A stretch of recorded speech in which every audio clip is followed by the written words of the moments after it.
Friends, welcome to my blog. मैं हूँ वंदना और आपके साथ मैं शेयर करने वाली हूँ अपनी सी सेक्शन डिलीवरी एक्सपीरियंस। हाल ही में मेरी सी सेक्शन डिलीवरी हुई थी और इसमें मेरे एक्सपीरियंस कैसे रहे, आपको क्या एक्सपेक्ट करना चाहिए, क्या प्रिपरेशन करनी चाहिए, ये सारी की सारी चीज़ें मैं आपके साथ शेयर करूँगी। हर लड़की की तरह हर औरत की तरह जो भी माँ बनने वाली है, वो सभी की एक्सपेक्टेशन होती है, वो सभी सोचते हैं कि उनकी नॉर्मल डिलीवरी हो, क्योंकि नॉर्मल डिलीवरी में रिकवरी इजी होती है। और रही सी सेक्शन की बात, तो मुझे नहीं लगता कि आजकल कोई भी चाहेगा सी सेक्शन हो, बट आजकल तो आप हॉस्पिटल में जाते हैं और वहाँ पे कुछ भी प्रॉब्लम होती है तो डॉक्टर सीधे के सीधे सी सेक्शन ही रिकमेंड करते हैं। और हम भी कोई अपनी अपनी जान और अपने बच्चे की जान से कोई रिस्क नहीं लेना चाहते। ऐसा ही चीज़ मैं बताती हूँ, मेरी सी सेक्शन क्यों हुई, नॉर्मल डिलीवरी क्यों नहीं हुई, वो सारी की सारी एक चीज़ें मैं शेयर करने वाली हूँ। सबसे पहली चीज़ बताती हूँ, आपकी नॉर्मल डिलीवरी होगी या सी सेक्शन, यह आपको 4वें 5वें 6ठे महीने में नहीं पता चलता है। ये सारी चीज़ें आपको 9वें महीने में पता चलती है, जब आपकी स्कैन होती है। ग्रोथ स्कैन लास्ट मोमेंट पे, जो लास्ट टाइम 9th मंथ में होता है, वो ग्रोथ स्कैन होती है। तो डॉक्टर आपके 9th मंथ के स्टार्टिंग में भी कर सकते हैं और डिलीवरी से कुछ दिन पहले एंड के आसपास भी होती है, मिडिल में होती है 9th मंथ के। मेरी जब 9th मंथ की स्कैनिंग हुई तो एक इश्यू थी। डॉक्टर ने मुझे बोला स्कैनिंग देके कि आपका बच्चा नीचे आया ही नहीं है, और चीज़ें डॉक्टर जो स्कैनिंग वाले ने बताया था तो उसने मुझे बताया नीचे नहीं आया। बाकी चीज़ें उन्होंने कहा था कि आप डॉक्टर को कंसल्ट कर लीजिए। ये सुन के मैं बहुत ज़्यादा घबरा गई और मैंने डॉक्टर को कंसल्ट किया कि भाई क्यों हुआ ऐसा, नॉर्मल डिलीवरी पॉसिबल है कि नहीं है। तो उन्होंने मेरी रिपोर्ट देखी और मुझे क्लियरली समझाया कि जो मेरा जो पेल्विस है वो एंड्रॉयड शेप पेल्विस है, जो कि नहीं होना चाहिए था, क्योंकि नॉर्मल डिलीवरी में एंड्रॉयड शेप नहीं होता है। उसका मतलब क्या होता है, जो मेरे जो पेल्विस है, वो पेल्विस के जो बोन्स है वो ओपन ही नहीं हुई है डिलीवरी के लिए, जो कि जनवरी 35th 36th वीक में ओपन हो जाना चाहिए था। तो वो चीज़ मेरे सिनारे में हुई नहीं है। दूसरा एक और चीज़ था कि मेरे बच्चे के जो सर था वो बहुत बड़ा था, इसकी वजह से भी नहीं पॉसिबल था। तो ये दो चीज़ें मेजर थी चीज़ें।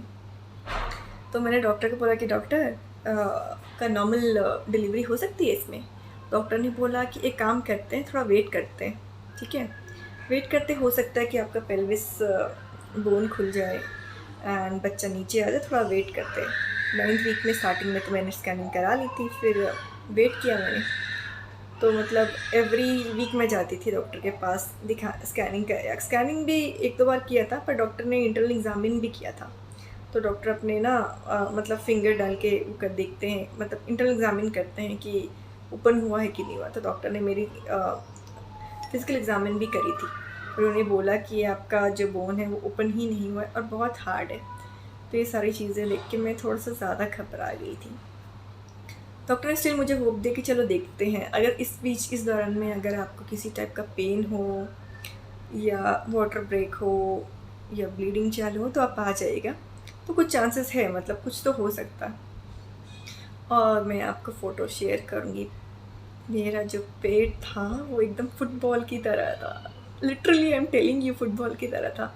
मैं फ़ोटोज़ शेयर ज़रूर करूँगी, आप देख सकेंगे। शॉर्ट्स में मैंने बहुत सारी वीडियोस बनाए तो आप देख सकेंगे, ठीक है। तो द रीज़न बीइंग वाज, मेरा बच्चा ऊपर ही फ्लोट कर रहा था, जो कि डॉक्टर ने मुझे बताया था, वो नीचे नहीं आया था। जो मुंडी आ जाती है 34-35 के बीच में डिलीवरी के लिए, आपका जो वेजाइना है, आपका जो पेल्विस बोन है, बेबी नीचे आने से वो प्रिपेयर करता है कि नॉर्मल डिलीवरी के लिए। बट ऐसा कुछ हुआ नहीं, तो मेरा बेबी तो फ्लोट ही करता था।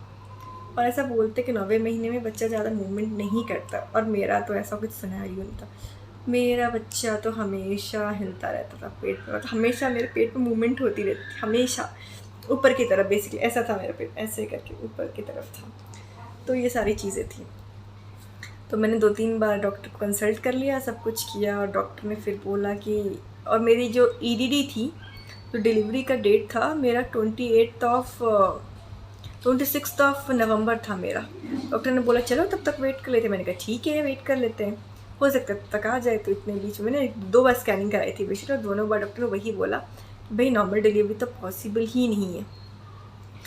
फिर हमने बोला ठीक है। और मुझे भी प्रॉब्लम बहुत ज़्यादा हो रही थी क्योंकि मुझे सांस लेने में, क्योंकि एकदम 9th मंथ में आपको पता ही है कि सांस लेने में आपको प्रॉब्लम होंगे, ब्रीदिंग इश्यूज़ होंगे, आप वॉक भी नहीं कर पाओगे। और मेरा एक और इश्यू था कि मेरे हीमोग्लोबिन भी बहुत ज़्यादा कम है, मुझे चक्कर आते रहते थे। अब मुझे था कि नहीं यार बस करो, बहुत हो गया। तो अब डॉक्टर ने तो हाथ खड़े कर दिया था किसी सेक्शन नहीं होगा। तो मैंने कहा ठीक है चलो। और फिर डॉक्टर ने भी डेट बोला कि 2-3 दिन का डेट बोला, उसमें बोला कि आप आ जाइए। तो हमारी एनिवर्सरी थी 28 नवंबर। तो हमने कहा इससे अच्छा दिन क्या होगा हमारी बेबी के लाइफ में आने का। तो फिर हमने 28 नवंबर में डिलीवरी का हमने डेट का कर दिया, प्लांट सी सेक्शन का कर दिया। उसके बाद स्टार्टिंग बताती है पूरी चीज़ें। तो हमें इंस्ट्रक्शन दिया गया था कि ऑपरेशन जिस दिन होगा उससे मतलब एक दिन पहले ही खाना है, उसके बाद सुबह से कुछ नहीं खाना, 24 घंटे जो भी कुछ भी नहीं खाना। तो मैं कुछ खाना भी नहीं था, पीना भी नहीं था। तो मैंने कुछ खा पी के नहीं गई थी मैं हॉस्पिटल। और सुबह 9 बजे बुलाया था मुझे, तो 9 बजे मैं गई। जो भी एडमिशन की प्रोसीजर थी सारी की सारी हो गई, एडमिशन की प्रोसेस। उसके बाद डॉक्टर ने कुछ स्कैनिंग्स बोले थे, 1-2 स्कैन हुआ था मेरा। उसके अलावा ब्लड टेस्ट हुए थे। ब्लड टेस्ट में बेसिक हीमोग्लोबिन का कंप्लीट ब्लड पिक्चर ये सारी हुए थी, और एक ईसीजी का हुआ था कि सब कुछ नॉर्मल है कि नहीं। उसके बाद एक स्कैन जो हुआ था, डॉक्टर देख रहे थे कि मतलब स्कैनिंग हुआ था, और एक स्ट्रेस टेस्ट हुआ था जिसमें पता चलता है कि बेबी के मूवमेंट कैप्चर होते हैं कितने, मतलब कुछ आधे घंटे का टेस्ट होता है ये स्ट्रेस टेस्ट। तो उसमें बेबी का मूवमेंट हो रहा है कि नहीं। उससे पता चला कि मेरे बेबी की मूवमेंट बहुत कम हो गई है, बहुत कम। उसके बाद डॉक्टर ने एक फाइनल स्कैनिंग करी थी मेरी कि बेबी का कुछ हुआ है कि नहीं हुआ है, मतलब क्या हुआ है।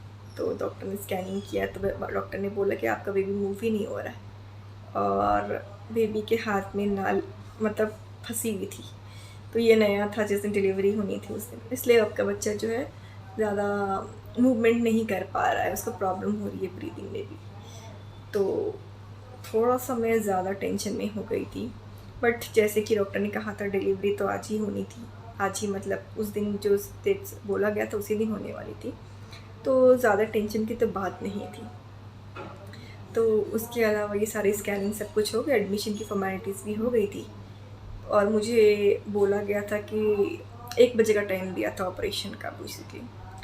तो 1 बजे का दिया था, तो मैंने घर वाले को कॉल कर दिया क्योंकि हॉस्पिटल मेरे घर से 10-15 मिनट का डिस्टेंस पे था। तो मैंने घर वालों को बोल दिया कि आप चलो कहाँ जाइएगा, जैसे ही मुझे लेके जाने वाले होंगे मुझे बताएंगे।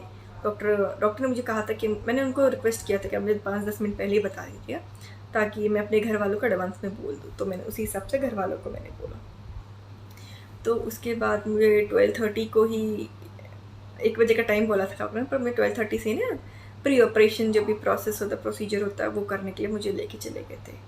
तो सबसे पहले जो हुआ था, एक हेल्पर आई थी, वो मुझे अंदर लेके गई वार्ड में। एंड उन्होंने जो भी प्राइवेट पार्ट पे जो हेयर्स थे वो निकाले। तो बेसिकली मैंने तो पहले ही क्लीन करके गई थी, बट उनका जो प्रोसेस होता है तो वो अच्छे से, क्योंकि प्रेग्नेंट में आपका पहले इतना निकला होता है कि आप उतने अच्छे से क्लीन नहीं कर सकते।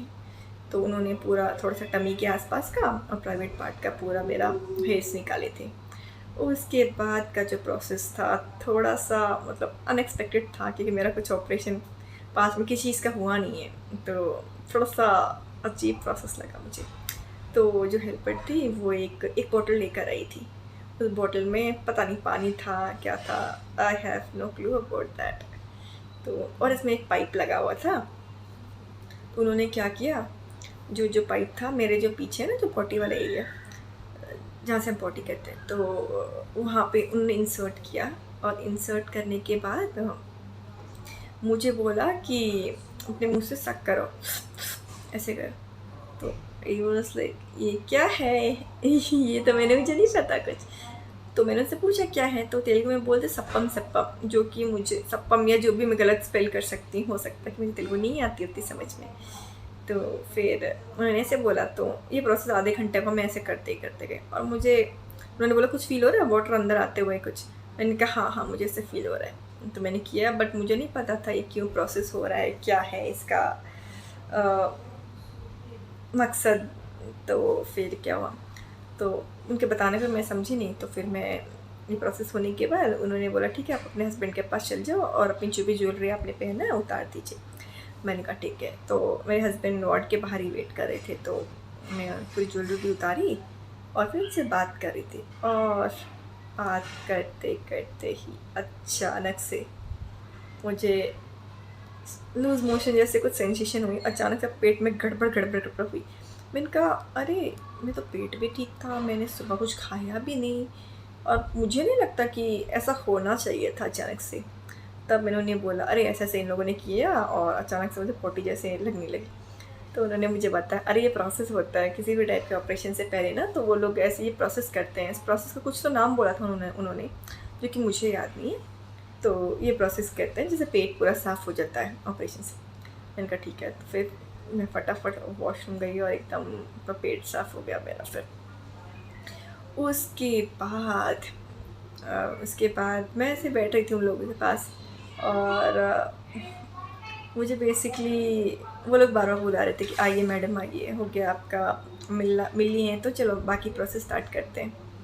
तो उसके बाद तो उन लोगों ने बोला था आप नहीं मिल सकते कि आप जाएंगे फिर सीधे ऑपरेशन के बाद ही आएंगे। तो वो मोमेंट जो था मुझे अभी भी याद है। मैं, मेरे हस्बैंड और उनकी मेरी सिस्टर इन लॉ थी, बैठी हुई थी, और मेरे पेरेंट्स को थोड़ा सा 10-15 मिनट लग जाता क्योंकि उन्होंने आज जल्दी बुला लिया था मुझे, तो वो लोग थोड़ा लेट आए थे। बट मेरे हस्बैंड और सिस्टर इन लॉ थे। तो मेरे हस्बैंड को देख के मेरे आंखों में एकदम आंसू थे, मैं हंस रही थी। मेरी एक चीज़ क्या है, गंदी आदत बोलूँगी, मुझे ज़्यादा मतलब रोना उतना नहीं आता है, और मेरे आँखों से मैं रो रही थी, मुंह से हंस रही थी, तो एकदम एकदम रोलर कोस्टर ऑफ इमोशंस था वो। कुछ समझ में नहीं आ रहा था मैं क्या करूँ क्या। ऐसे लग रहा था वापस आ पाऊँगी कि नहीं। पूरा अंदर से मन घबरा रहा था, डर लग रहा था, क्योंकि हॉस्पिटल में सी सेक्शन के टाइम आपके हस्बैंड को भी अलाउ नहीं करते, सिर्फ डॉक्टर्स रहते हैं। तो बहुत ज़्यादा घबराई हुई थी, और मुझे रोना बहुत ज़्यादा आ रहा था। अभी भी मैं वो बात कर रही हूँ और मुझे पूरे इमोशंस उस टाइम क्या फ़ील हो रहा था मैं फ़ील कर पा रही हूँ। तो मेरे हस्बैंड ने बोला कुछ नहीं होता, सब ठीक होगा, तुम बहुत स्ट्रॉन्ग हो और तुम अच्छे से ही आओगे, मेरा बच्चा भी अच्छे से आएगा। तो सुन के मुझे थोड़ी सी तसल्ली हुई, थोड़ा सा हिम्मत मिला। और एक और चीज़ थी, मैंने ऑलरेडी 2-3 दिन पहले मैंने और मेरे हस्बैंड ने सी सेक्शंस कैसे होते हैं उनकी वीडियोस देख लिए थे, 3-4 वीडियोस देखे थे, and it was scary, very scary, क्योंकि 7 लेयर्स स्किन के कटते हैं आपके। तो 7 लेयर्स का इमेजिन करो, 7 लेयर के बाद आपका से बच्चा निकलता है, और ब्लड लॉस कितना होता है। और मैंने एक वीडियो में ये भी देखा था वो लोग यूट्रस निकालते हैं, और लिटरली बच्चा निकाला, यूट्रस निकाला, इसको साफ किया, फिर पुश किया, और स्किन ऐसे ऐसे करते हैं। तो मैं तो बहुत ज़्यादा डरी हुई थी कि इतना ज़्यादा मेजर ऑपरेशन, जिस लड़की ने इंजेक्शंस नहीं लगाए आज तक, जो प्रेगनेंसी के बाद तो बहुत लगवाने पड़े थे, उस लड़की का एकदम चीड़ फाड़ होगी बड़े। मुझे तो बचपन से चीड़ फाड़ पसंद नहीं है मेरी बॉडी में, कुछ भी हो गई मैं तो एकदम अवॉइड नहीं करती, मतलब अवॉइड करती हूँ मैं बहुत ये सारे के सारी चीज़ें। बट अभी ऐसा था कि मेरी बॉडी के साथ ये होने वाला है, तो एक तरीके से ये भी था मैं प्रिपेयर्ड थी मेंटली। अगर मैं नहीं देखती तो शायद मैं और ज़्यादा घबरा जाती और उतना प्रिपेयर्ड भी नहीं रहती। तो फिर सारा प्रोसेस देख ली थी स्टेप बाय स्टेप, कैसे क्या स्टार्ट होता है। तो मैं था, दिमाग में था हाँ अभी अगला ऐसा होगा, अभी डॉक्टर ये करेंगे, अभी नर्स ये करेगी, वो करेगी। तो वो सारी की सारी चीज़ें थी, मैं प्रिपेयर हो गई थी। उसके बाद मैं हस्बैंड को भाई बोल के हक करके फिर मैं चली गई नर्स के साथ। फिर मुझे वापस वार्ड में लेके गए। उसके बाद इन लोगों ने अपना प्रोसेस स्टार्ट किया। मुझे पूरा जो है ना वो गाउन, हॉस्पिटल गाउन, ऑपरेशन में जो पहनाते वो गाउन पहना दिया उन्होंने मुझे, और फिर इनका एक्चुअल प्रोसेस स्टार्ट हुआ। तो गाउन वाउन पहनाने के बाद एक सबसे पहले गाउन पहनाने का एक चीज़ बताती हूँ कि आपको बहुत लगेगा कि अरे यार गाउन पूरा ओपन है, थोड़ा नहीं होता है ये सारे के प्रोसेस में, like you will be naked in front of nurse, ऐसा रहता है लिटरली, एंड बहुत अजीब रहता है, आपको बहुत ऑकवर्ड लग सकता है, बट जस्ट थिंक, मतलब हमने अपने आप को नर्स डॉक्टर का सौंप दिया और आगे वो करेंगे जो करना, तो आपको शर्माने की कोई बात नहीं है, क्योंकि उन लोग के लिए नर्स के लिए एकदम डेली का ही है वो। तो you don't have to be scared, you don't have to feel shy about it, just go for it। जो भी चीज़ें हैं वो आराम से करा लीजिए, ये चीज़ तो मैं बोलूँगी। तो फिर मुझे बड़ा थोड़ा अजीब लग रहा था, but then I was like ठीक है देखेंगे क्या होगा। तो फिर गाउन उनके सामने मैंने पहना, गाउन वाउन पहनने के बाद फिर प्रोसेस स्टार्ट हुआ। तो उन लोगों ने क्या किया, पेशाब की थैली होती है ना, तो वो पाइप उन्होंने मेरे उसमें डाल दिया था, विजाइना से अंदर पाइप इंसर्ट कर दिया था, ताकि अभी जैसे ऑपरेशन होता है तो हम तो चल फिर तो पाएंगे नहीं, तो उसके ईज़ के लिए, हमारी कन्वीनियंस के लिए बेसिकली पेशाब की थैली लगाती हैं वो लोग, तो वो उन लोगों ने इंसर्ट कर दिया। तो ये जो प्रोसेस था ना, आई कैन से थोड़ा सा मतलब 40%, 30 to 40% पेनफुल होगा थोड़ा, वो बहुत अंदर इंसर्ट करते हैं, तो it will be painful, I am not gonna lie. And literally आपको जब गाउन पहन लिए आपका पैर एकदम ब्रॉड रहेगा, फैला ओपन आपका लेग रहेगा, then this nurses will insert that pipe. So वो पूरी थोड़ा सा आपको थोड़ा ऑकवर्ड लगेगा, थोड़ा नहीं ज़्यादा लगेगा, but that is fine, they are just nurses.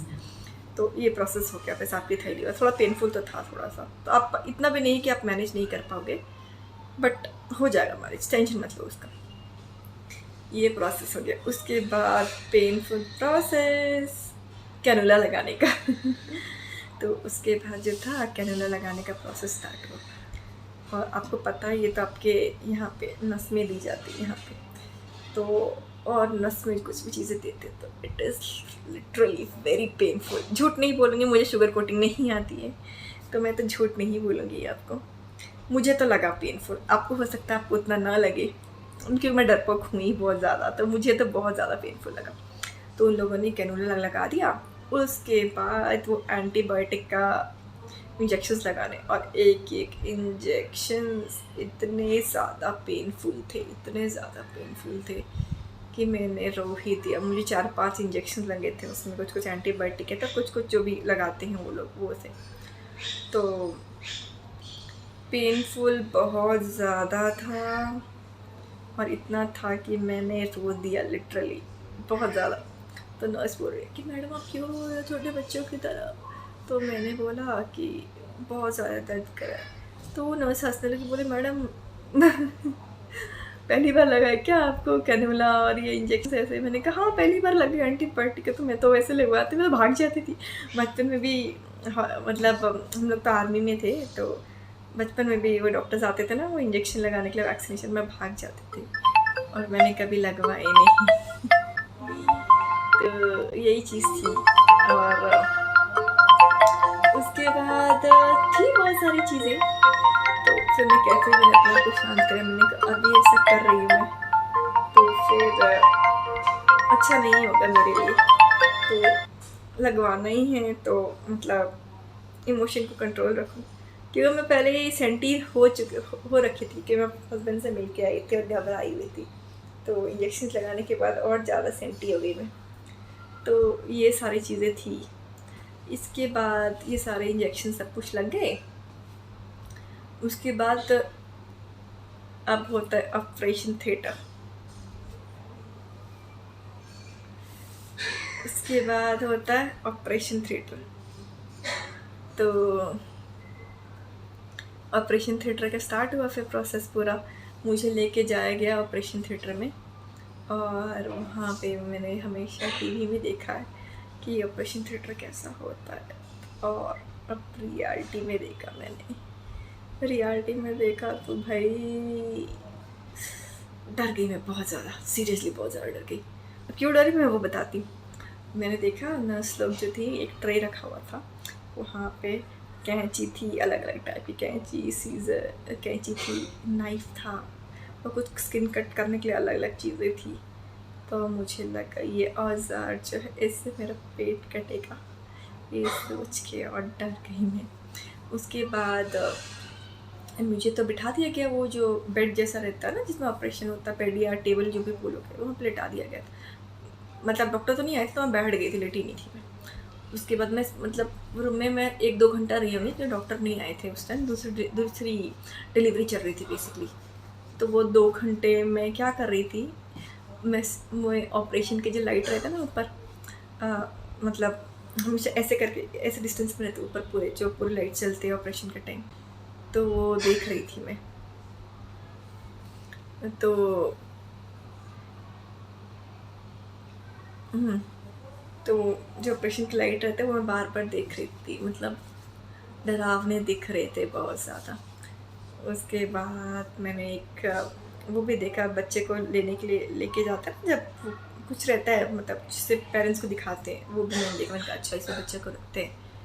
और कई सारी चीज़ें थी, दवाई ववाई, बहुत सारी चीज़ें। तो नर्स बार बार चीज़ें लेकर आ रही थी, मतलब प्रिपरेशन कर रहे थे वो लोग कि ऑपरेशन के लिए प्रिपरेशन क्या क्या करना है, चीज़ें क्या क्या वो लोग ला रहे थे। उसके बाद नर्स पीछे में बात कर रही थी मुझसे, बोल रही थी कि आप क्या करते हैं, क्या मतलब पहला बेबी है, कैसे एक्सपीरियंस है, ये पूरी तरह की सारी चीज़ें। क्योंकि उन्हें पता चल गया था कि मैं बहुत ज़्यादा घबरा गई, तो वो पूरी जो माहौल है पूरी लाइट करने लगे थे वो, जो कि मैं बाहर से तो दिखा रही थी कि नहीं I am normal, but interview थोड़ा सा था। बट ऐसे 2 घंटे मैंने वेट किया ना, जब मेरा ऑपरेशन 2:10 को स्टार्ट हुआ था, तो फिर मतलब इतना देर वेट करके मुझे था भाई बस डॉक्टर आज जब ऑपरेशन करते, अब मुझसे वेट नहीं होता है, बहुत ज़्यादा वेट कर लिया मैंने। तो फिर अराउंड 2:10 को डॉक्टर आ गए थे। डॉक्टर जैसे ही आए थे, मैं तो उन लोगों ने पूरी प्रिपरेशन नर्सेस ने करके रखी थी। डॉक्टर जैसे ही आए तो मेरे पीठ किसी लिक्विड से क्लीन करे, उसके बाद उन्होंने मेरी पीठ में एनेस्थीसिया दिया। 2 इंजेक्शन लगे थे, एनेस्थीसिया का ही लगा था, 2 इंजेक्शन लगे थे। और ये पेनफुल तो मैंने एक्सपेक्ट किया था, क्योंकि एंटीबायोटिक के बहुत पेनफुल रहते हैं, बट ये बिल्कुल पेनफुल नहीं था इंजेक्शन। मतलब इससे बहुत पेनफुल सही है, तो बिल्कुल 10% भी पेनफुल नहीं था ये। तो फिर इंजेक्शंस लग गए मुझे। इंजेक्शंस लगने के बाद तुरंत विदिन अ सेकेंड डॉक्टर ने मुझे लिटा दिया। मैंने कई सारे वीडियो में भी देखा है कि इंजेक्शन लगते ही आपको लिटा दिया जाता है, क्योंकि अगर आप बैठे रहेंगे तो साइड इफ़ेक्ट कुछ होता है, आपको हेडेक स्टार्ट हो जाता है, तो ये सारी चीज़ें होती है। तो इतना मैं डीप में टेक्निकल नहीं जाऊँगी, मैं टेक्निकल आदमी इंसान नहीं हूँ, जो मुझे पता है वो मैं बता रही हूँ। तो फिर वैसे मुझे लिटा दिया गया, और फिर 3 और मुझे एक ब्लैक कलर की पट्टी बांध दी थी आँखों में।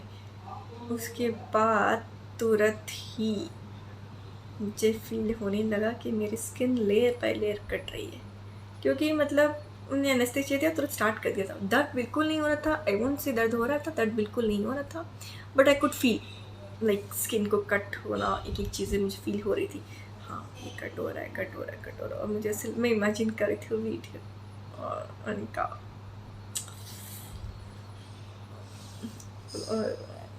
द बैक ऑफ माइंड में हनुमान चालीसा बार बार पढ़ रही थी। उसके बाद मन में ही मैं अपने हस्बैंड से बात कर रही थी, पापा मम्मी से बात कर रही थी, वो लाइक जल्दी मुझे ले जाओ यहाँ से, मुझसे नहीं हो रहा है, मुझसे नहीं हो रहा है, डर लग रहा है बहुत ज़्यादा। तो 5-10 मिनट हुआ, कट करते करते 5-10 मिनट हुआ होगा।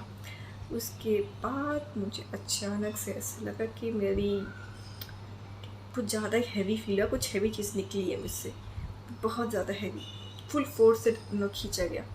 मुझे ऐसा लगता है यार कहीं डॉक्टर ने मेरी इंटेस्टाइन अतरिया बतरिया तो नहीं निकाल दी, या मेरे फेफड़े तो नहीं निकाल ली। तो मतलब बहुत ज़्यादा भारी लग रहा था, ऐसे खींच पूरी जान की ऐसे सब कुछ खींच लिया। तो उसके बाद उसी टाइम ऑक्सीजन मास्क लगा के रखते ड्यूरिंग ऑपरेशन, तो मैं बहुत ज़ोर से सांस ले रही थी, मतलब बहुत ज़ोर से। तो मैं बहुत ज़्यादा ज़ोर से सांस ले रही थी। उसके बाद डॉक्टर्स ने, जो डॉक्टर्स थे, तो मैं बताती हूँ, 3 डॉक्टर्स थे मेन, और 3-4 नर्स थे, तो 6-7 लोग तो ऑपरेशन थिएटर में होते ही हैं। And like he will be like, आप लेटे हुए हो, आप सराउंडेड हो पूरे डॉक्टर और नर्स से, ठीक है। तो ये थोड़ा स्केरी भी है क्योंकि आप पे ही चीज़ें हो रही है। तो फिर पूरा सांस लेने लगी थी हैवी में। उसके बाद उन्होंने बोला कि नहीं नहीं मैडम, आप कुछ नहीं है, आप एकदम ठीक है ना। मैंने कहा हाँ हाँ ठीक हो। तो सब ठीक है, बढ़िया चल रहा है, आप टेंशन मत लीजिए। तो मैंने कहा ओके। और उस टाइम जो इन्होंने हैवी निकाला 2 सेकंड के लिए, कहीं बेबी तो नहीं है। मुझे रोने की सीरियसली आवाज़ नहीं आई, मतलब बेबी रोया ही नहीं था उस टाइम। तो मुझे नहीं पता चला कि बेबी था क्या था, क्या हुआ क्या था असल में, कि बेबी इन लोगों ने निकाल के बेबी रोया नहीं, और वो लेके चले गए साफ वाफ करने के लिए। उसी टाइम बेबी को नहीं होता, इन लोग बैक पे थोड़ा सा वो करते हैं, मारते हैं थोड़ा सा कि बेबी रोई। तब जोर से रोने की आवाज़ आई, तो थोड़ा दूर से आई थी, मेरे पास से तो नहीं आई थी। मुझे लगा कि दूसरा का बेबी है, कुछ आवाज़ होगी। तो फिर इतना समझ में नहीं आया मुझे। फिर क्या वो लोग क्या करें, जब साफ कर लिए तो सीधे मेरे घर वालों को दिखाया। उन लोगों ने, मेरे तो आँख पे पट्टी बंधी थी, घर वालों को दिखाया कि बेबी हुआ है। तो मेरे हस्बैंड का रिएक्शन था, ठीक है मेरी वाइफ कैसी है। तो मैंने बोला वाइफ अच्छी है, बेबी भी अच्छा है। तब फिर बच्चा दिया गया। तो मेरे हस्बैंड को पहले नर्स दे रही थी बच्चा। तो मेरे हस्बैंड बहुत ज़्यादा, मतलब बेबी बहुत ज़्यादा, छोटे से बच्चे को कभी छुआ नहीं है ना। तो वो इतनी नहीं, मम्मी मम्मी मैं डर जाऊँगा बहुत, बच्चा अगर बच्चे को चोट लग गई तो, या बच्चा गिर गया मुझसे नहीं संभला तो फिर बच्चा जो मेरी सासू माँ ने पकड़ा था बेबी, और वो मेरी मम्मी मतलब एकदम फूले नहीं समा रही थी उस टाइम, बहुत ज़्यादा खुश थे। तो उन्होंने पूछे क्या हुआ है। तो मेरी सासू माँ को, ससुर जी को पता चल गया था कि बेबी बॉय है, क्योंकि उनके बच्चे की रोने की आवाज़, मुझे तो पता नहीं है कि बेबी बॉय और घर में रोने की आवाज़ का क्या डिफरेंस। तो ये लोग एक्सपीरियंस है तो इनको पता था। तो फिर उन लोगों ने जितने भी नर्स थे पूरे हॉस्पिटल में पूरे मिठाई बांटी पूरे, और फिर नर्स वर्स को जो बेबी लेकर आए थे उनको भी पैसे दिए। तो मेरे ससुर जी तो बहुत ज़्यादा खुश हो गए थे जैसे ही पता चला बेबी हुआ है। और तो मुझे तो कुछ पता नहीं था। फिर बाद में दिखाने के बाद फिर बेबी लेकर आए, फिर रोया बेबी, मतलब पास में ही रोया। तो फिर मैंने पूछा कि बेबी हेल्दी है ना डॉक्टर। तो डॉक्टर ने कहा हाँ हेल्दी है, आपका बेबी हो गया। मैंने ये नहीं पूछा था, मैंने ये पूछा था बेबी हो गया डॉक्टर। डॉक्टर ने बोला हाँ हाँ बेबी हो गया। मैंने कहा अच्छा। फिर बेबी को लोग लेके आए तो रोने की आवाज़ आई। तो मैंने कहा डॉक्टर क्या हुआ है, लड़का है कि लड़की है। आपको क्या लगता है, सरप्राइज़ है कोई। आप क्या सरप्राइज, बेबी हो गया ना, आप क्या सरप्राइज़ है। तो मैंने कहा कि नहीं आप गेस करो। तो मैंने कहा I think it's a baby boy. तो आप कितने कॉन्फिडेंट क्यों। तो मैंने कहा नहीं बस मुझे लगता है। तो फिर तो उन्होंने बोला हाँ हाँ बेबी बॉय है। तो आप पता श्योर कैसे हो। तो मैंने उनको बताया नहीं, बट एक्चुअली हुआ क्या था, जब स्कैनिंग होती है ना पूरी, तो मैंने बहुत सारे यूट्यूब वीडियोस देखे थे कि कैसे पता चलता है बेबी बॉय है कि गर्ल है। बट मेरा इंटेंशन ये नहीं था कि गर्ल हो तो अच्छा नहीं है, बस इंटरेस्ट था मुझे। तो मुझे पता चल गया था जब हम लोग को स्कैनिंग दिखाते थे, तो मुझे पता चल गया था कि बेबी बॉय है। और मुझे तो मेरा पहला बच्चा था, तो बेबी बॉय होता है कि गर्ल होता है मुझे कुछ फ़र्क नहीं पड़ता। And we are well educated so it doesn't matter, I am also girl, so लड़की हो या लड़का क्या फ़र्क पड़ता है। तो पता चला। अब मेरी पता है क्या, जैसे ये सारी चीज़ें हुई थी उसके बाद की चीज़ें बताती हूँ, और जो भी मेरे पर्सनल एक्सपीरियंस बाद में शेयर करती हूँ। तो फिर पता चल गया मुझे बेबी हो गया। इसके बाद जो बेबी होने में तो 10 मिनट में स्किन कट जाती है, बेबी आपको डिलीवरी हो गई बेसिकली। उसके बाद 20-25 मिनट लगता है वो सिलने का, बिकॉज 7 लेयर्स काटते हैं तो ऑब्वियसली डॉक्टर एक लेयर करके सिलेंगे, जो बहुत ज़्यादा टाइम टेकिंग प्रोसेस है। तो लग गया था 20-25 मिनट। टोटल जो सी सेक्शन का प्रोसेस होता है वो आधे घंटे का ही होता है। इसमें 10 मिनट में आपका बेबी निकल जाता है, और बाकी 20-25 मिनट में आपके सिलाई में हो जाती है, ठीक है। तो फिर मैं ऑपरेशन थिएटर से निकली। तो जब निकलते मैं होश में थी, और धीरे धीरे ना बेहोशी जैसा मुझे हो रहा था। And believe me guys, operation होते ही जैसे ठंड लगती है बहुत ज़्यादा, एकदम शिवर वाली। तो मुझे शिवरिंग स्टार्ट हो गई थी, बहुत ज़्यादा सर्द लग रही थी। तो जैसे मेरे को लेके जाया गया तो मैं तो बेड पे ही थी, स्ट्रेचर पे लेके गए, स्ट्रेचर वाला बेड जो होता है उस पर लेके गए। तो मेरे हस्बैंड बात करी, ये कितना ये कितना ये कितना, मैंने कहा 1 2 3, तो ऐसे कर रहे थे। तो मैंने करेक्ट बोला, फिर बेहोश हूँ। तो धीरे धीरे मैं बेहोश से नहीं होता होने लगी, और सर्दी की वजह से मैं बेहोश से हो गई थी। तो मेरे घर वाले जो थे पूरे रजाई वजाई वो जो भी है वो लेके आए थे, बिस्तर रजाई वजाई सब हॉस्पिटल देते हैं, बट हाइजीन का मुझे भरोसा नहीं रहता, तो घर वाले लेकर आए थे रजाई वजाई। तो उन्होंने मुझे पूरा कवर कर दिया था उससे, और फिर मैं सो गई थी। और हाँ, एक चीज़ रहती है कि जैसे क्योंकि आपने सुबह से कुछ खाया नहीं रहता, तो आपको ग्लूकोज पूरा चढ़ता है, क्योंकि आपने कुछ खाया नहीं रहता और एम्प्टी स्टमक रहता है, तो बेसिकली तो पानी चढ़ रहा था पूरे टाइम पे। तो मैं तो लेट गई थी, मैं तो सो गई थी। फिर एक बार मैं रात को उठी थी, उठने के बाद मतलब नहीं होता है, फिर लोगों ने मुझे दिखाया, मेरे पेरेंट्स ने बेबी दिखाया। मेरे पापा तो नहीं थे, पापा गांव में गए थे, मम्मी और सासू ने बेबी दिखाया, and it was just like me. So मेरा क्या था कि जब मेरा बेबी था ना, तो मेरा बहुत मन था कि नहीं, मैंने भगवान को बोला था कस्टमाइज लिस्ट कि मतलब नहीं होता है, फेस मेरे हस्बैंड की तरह रहे, फेस मेरी तरह रहे, मतलब गाना मेरी तरह रहे, और ऐसे था। जो गोरापन था उसका मतलब मेरी दादी जैसा था, और फेस कट एकदम मेरी तरह था। हाँ, मैं आपको दिखाऊंगी तो आप मुझे बताइएगा कि मेरी तरह है कि मेरे हस्बैंड की तरह है, जैसे मुझे चाहिए था वैसे क्यूट सा बेबी हुआ था। ठीक है, उसके बाद तो ऑपरेशन सब कुछ हो गया। तो रात को पूरा पानी तो चढ़ा ही, और मतलब एक बंदे को तो देखना ही पड़ेगा कि पानी 12 बजे ख़त्म होते ही आपको वो चेंज करना पड़ता है, दूसरी बोतल चढ़ेगी ना, नहीं तो अगर वो प्रोसेस स्टॉप नहीं किया तो आपका खून उसमें चढ़ने लगेगा, कुछ वैसा रहता है। तो ये सारी चीज़ें थी। उसके बाद 4-5 आपके दर्द तो उस टाइम बिल्कुल भी नहीं था, क्योंकि पूरे एनेस्थीसिया हो रखा था पूरा, तो नम था पूरा, कुछ फील ही नहीं हो रहा था मुझे। और डॉक्टर्स इंजेक्शंस दे रहे थे मेरे को, कैनुला के थ्रू इंजेक्शंस पड़ रहे थे मुझे। ठीक है, तो नेक्स्ट डे क्या हुआ, नेक्स्ट डे की बात बताती हूँ। नेक्स्ट डे इनका प्रोसेस रहता है कि ऑपरेशन के 24 घंटे के बाद कम से कम मतलब जो पेशेंट है उनका चलना ज़रूरी है। तो नेक्स्ट डे आई नर्स बस, तो जैसे ही आई ना, तो उन्होंने बोला कि मैडम आपको उन्होंने क्या किया, पहली चीज़ पेशाब की थैली निकाल दी। ठीक है, और निकाली मतलब क्या, आपको तो वॉशरूम जाना ही पड़ेगा खुद चल के, विच वॉज स्केरी बिकॉज मुझे दर्द चालू हो गया था वापस मतलब ऑपरेशन के बाद कुछ तो था नहीं, तो अभी चालू हो गया था। और एक चीज़ मैं बोलूँगी, आपको तब रियलाइज़ होगा कि छोटी छोटी मूवमेंट भी आप करने में कितने हेल्पलेस हो। ना आप टर्न ले सकते हो इस तरफ ना उस तरफ, ना सीधे खड़े हो सकते हो, आप कुछ नहीं कर सकते, कुछ नहीं। और आपको हर चीज़ के लिए किसी की हेल्प की ज़रूरत पड़ेगी। अगर आप सी सेक्शन के लिए जा रहे हैं तो आप पक्का फैमिली मेम्बर्स को लेके जाइए, मतलब एक एक्सपीरियंस इंसान तो चाहिए, आपके हस्बैंड भी नहीं संभाल पाएंगे आपको, मम्मी पापा या जो भी है बूढ़े बुजुर्ग वो आपके रहने चाहिए कि वो बहुत एक्सपीरियंस है, आपको हैंडल अच्छे से करेंगे। तो डॉक्टर तो नर्स आई थी, मुझे चलाने की कोशिश करी, बहुत कोशिश करी, बट मैंने कोशिश करी बहुत, और कोशिश करते करते खड़ी होने की करी, बट मुझे ऐसे लगा कि मेरी टाँगें फट जाएंगी, अब मुझसे नहीं हो पाएगा। 5-6 बार ट्राई की, तो नर्स आई थी 4-5 बार आई, मुझसे नहीं हो।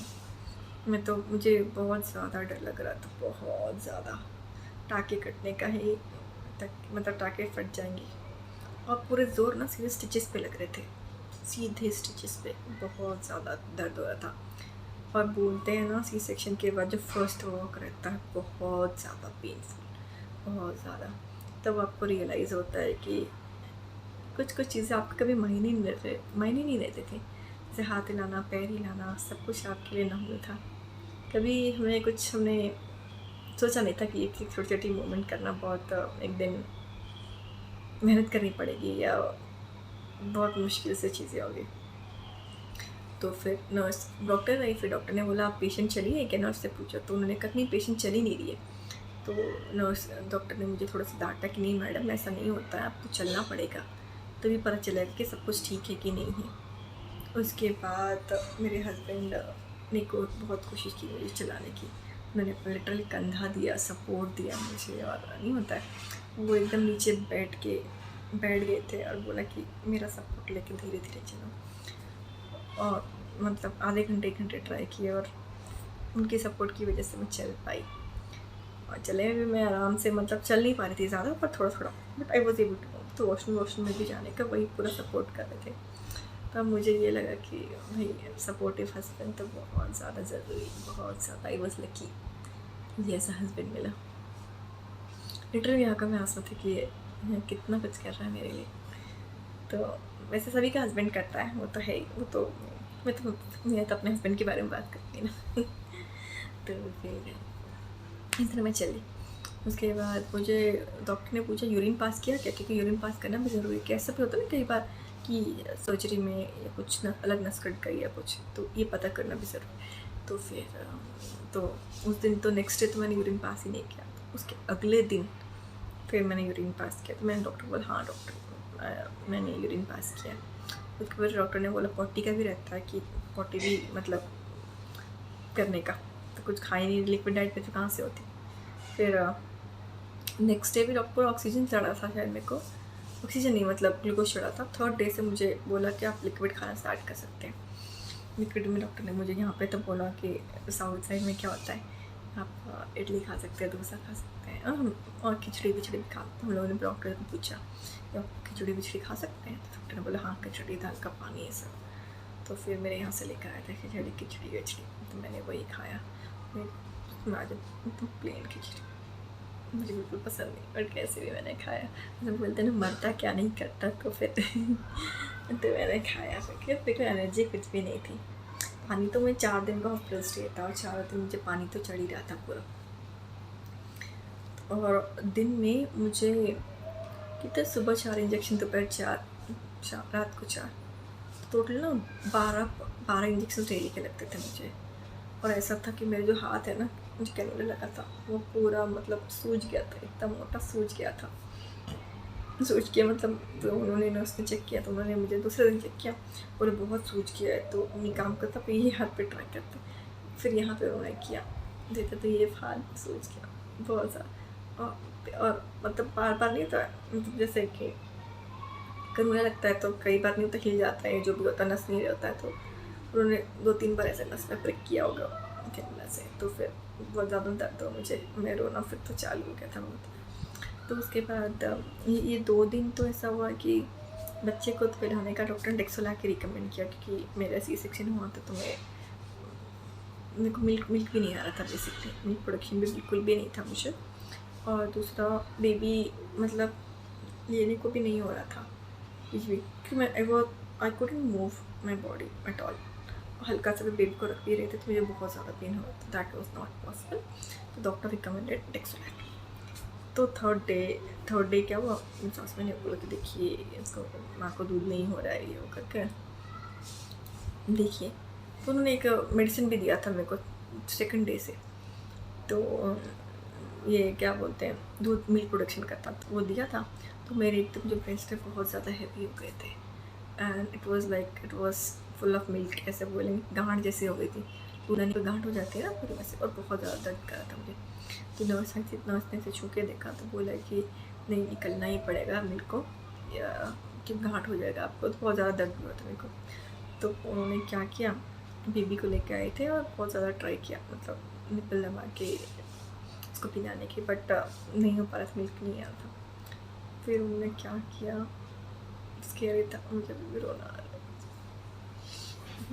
एक सिरिंज लेके आए, तो 2 सिरिंज मंगाए थे मेरे हस्बैंड से, और एक सिरिंज से खींच रहे थे मेरे निप्पल से, कि नहीं होता है कि खुल जाए जो भी वो चीज़ें हैं, गंदगी है या जो भी है, ओपन पोर्स ओपन हो जाए निप्पल के।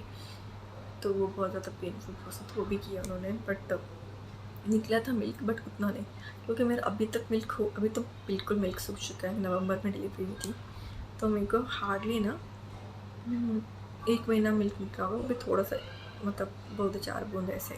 मेरे बेबी का तो फिर कभी मेरे दूध पे था ही नहीं, डेक्सोलेट भी था, बहुत सारे मेडिसिन ट्राई किए, दिखाया रहा बट कुछ हुआ नहीं। तो फिर डेक्सोलैक, बच्चे को भूखा तो रख नहीं सकते ना, तो फिर डेक्सोलैक भी रखा था है बेबी अभी तक। और ये तो पता है मुझे कि मतलब बच्चे के लिए माँ का जो दूध होता है बहुत इम्पोर्टेंट रहता है।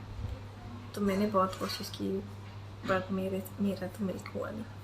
बट आप लोगों से बोलूँगी कि आप अपने बच्चों को अपना दूध ज़रूर पिलाइए। अब बात करते हैं फ्रिक्वेंटली आस्क्ड क्वेश्चन जो आपके दिमाग में आती है सी सेक्शंस के बारे में। और मैं कोशिश करूँगी कि मैं अपने एक्सपीरियंस से कोशिश करूँगी कि आपके सारे के सारे सवालों के जवाब दूँ मैं। कुछ क्वेश्चंस मेरे भी थे जो मैं आपको बताने वाली हूँ। सो पहला चीज़ है कि सी सेक्शंस के बाद रिकवरी की टाइम क्या होती है। तो एक्सटर्नल रिकवरी जो भी है, आपके जो वुंड है या जो आपके जो घाव हैं स्टिचेस वाले, बाहर से 1 महीने के अंदर हील हो जाते हैं। और जो अंदरूनी घाव है, जो अंदर जो 7 लेयर्स स्टिच किए गए हैं, डॉक्टर ने स्टिच किए हुए हैं आपके घाव, उसको ठीक होने में कम से कम 3 महीने लगते हैं। ठीक है। और आपको क्या प्रिकॉशंस लेनी चाहिए। पहली चीज़, आपको कुछ भी भारी नहीं उठाना है 3 महीने तक। आप एक ही वज़न उठा सकते हैं, वो है आपके बेबी का वज़न। कुछ भी काम ज़्यादा नहीं करना है। ठीक है। बेड रेस्ट पे आपको कंप्लीट रहना चाहिए 3 महीने तक मेरे हिसाब से। तो थोड़ा बहुत अगर आपको करना है खाना वाना तो थोड़ा बेसिकली कर सकते हैं, और ज़्यादा फिजिकल काम नहीं करना है। ठीक है। उसके बाद आपको आपके डाइट में क्या खा सकते हैं वो चीज़ें मैं बता देती हूँ। आपको स्पाइसी खाना बिल्कुल भी नहीं खाना है, क्योंकि वो आपको स्टिच को इरिटेट कर सकता है, अंदर से इन्फेक्शन हो सकती है आपको। स्पेशली 1 मंथ के लिए तो आप बिल्कुल ही अवॉइड कीजिए। हाँ, सेकेंड मंथ से आप थोड़ा बहुत नहीं होता है, हल्का बहुत खा सकते हैं, मीडियम टेस्ट का खाना खा सकते हैं, बट हार्ड चीज़ें फिर भी मत खाइए 2 महीने तक का। हार्ड चीज़ों में आपके क्या क्या चीज़ें हो जाती है, छोला हो गया है, राजमा हो गया है,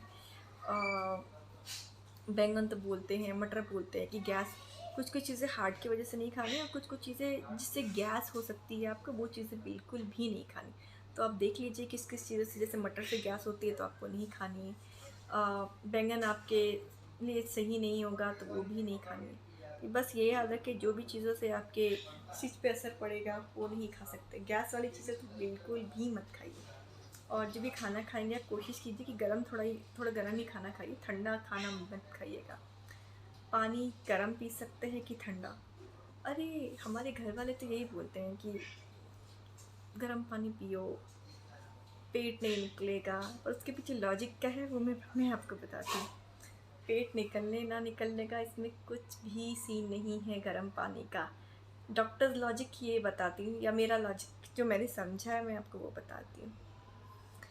देखिए, आपकी एक तो सी सेक्शन हुई है, अगर आप लैक्टेटिंग मदर है, यानी कि आप अगर बच्चे को फीड कराती हो, अगर आप ठंडा पानी पियोगे तो ज़ाहिर सी बात है कि बच्चा आपका दूध पी रहा है तो उसको भी ज़ुकाम हो जाएगा।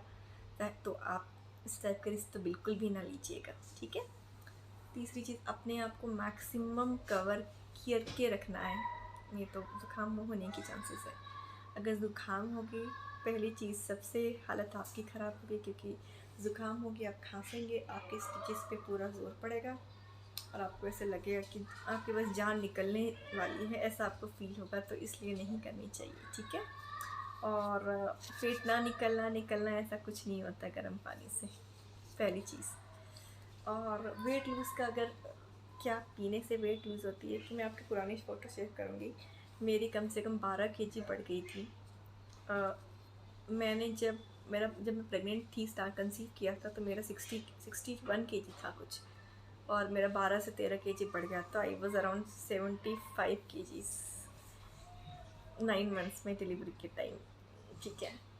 तो अभी मैं वापस 64.5 पे आ चुकी हूँ, और मैं स्ट्रिक्ट डाइट फॉलो कर रही हूँ, हेल्दी डाइट फॉलो कर रही है, यानी कि खाना नहीं खा रही, हेल्दी डाइट फॉलो कर रही। तो वो मैं नेक्स्ट वीडियो में आपको शेयर करूँगी।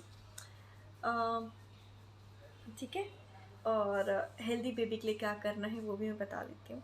जो मेरा बेबी है वो 3.5 केजी का था, जो कि इट्स हेल्दी, बहुत हेल्दी था वो। इट्स नॉट लाइक पतला तो नहीं था, हेल्दी था और बहुत ज़्यादा प्यारा। सो हेल्दी बेबी के लिए क्या करना है, सबसे पहली चीज़, जब जैसे आप कंसीव करते हैं, डॉक्टर आपको फॉलिक एसिड के टैबलेट दे रहे हैं, तो through out your pregnancy just habit बनाइए फॉलिक एसिड खाने का। ठीक है, टैबलेट का। उसके अलावा आपको doctor I think 4th month से या 5th मंथ से आपको कैल्शियम एंड आयरन का भी देते हैं और फॉलिक का भी खाने को बोलते, तो वो भी करती है। जो भी मेडिसिन रहते हैं टाइमली खाइए, क्योंकि ये आप अपने लिए नहीं खा रहे, वो आप अपने बच्चों के लिए खा रहे, बच्चे के लिए हेल्थ के लिए खा रहे। कैल्शियम तो जाहिर सी बात है वो आपके लिए, आयरन आपकी खून की कमी ना हो आपको, तो यही चीज़ है। और मैक्सिमम चांसेस में क्या होता है, प्रेगनेंसी के एंड तक आते आते हमको मतलब एनीमिया के चांसेस ज़्यादा हो जाती है, तो आपको फ्रूट्स बहुत खाने चाहिए। स्पेशली आपको चुकंदर यानी कि बीटरूट खाने चाहिए और अनार खाने चाहिए। तो मुझे भी एंड में थोड़ा सा एनीमिया हो गया था, तो ज़्यादा भी नहीं था पर थोड़ा था, तो मैंने कंट्रोल कर लिया था ये सब खा के। तो ये आपको ज़रूर ध्यान देना है। और पहले 3 महीने जो प्रेगनेंसी के हैं बहुत ज़्यादा केयरफुल रहना, कुछ भारी नहीं उठाना है। एंड पपाया और पाइनएप्पल तो बिल्कुल नहीं खाना है आपको। पहले 3 महीने आप एकदम अच्छे से हैं तो आपका बच्चा रह जाएगा और बहुत अच्छे से होगा, हेल्दी भी होगा बेबी, ठीक है। और ये सारी की सारी चीज़ें ख्याल रखनी है आपको, ठीक है। उसके बाद जब आप हॉस्पिटल से घर आते हैं तो नहाने का तो डॉक्टर ने वैसे तो मुझे वाटरप्रूफ वाली ये लगाई थी, टेप लगाई थी बेसिकली। डॉक्टर ने बोलता आप नहा सकते हैं बट ज़्यादा पानी मत लगाइएगा, वाटरप्रूफ तो बट स्टिल डॉक्टर ने बोला था। तो मैंने कि मैं क्या करती थी, ऊपर से नहा लेती थी, उस एरिया में वाटर नहीं लगाती थी। तो ये थोड़ा सा केयरफुल रहना है। स्टिचेस का रहता है कि जैसे मुझे 7 to 10 डेज़ के बाद बुलाया था डॉक्टर ने एग्जामिन करने के लिए। तो कई सारे केसेस में क्या होता है, डॉक्टर स्टेपल यूज़ करते हैं स्टिचेस के लिए।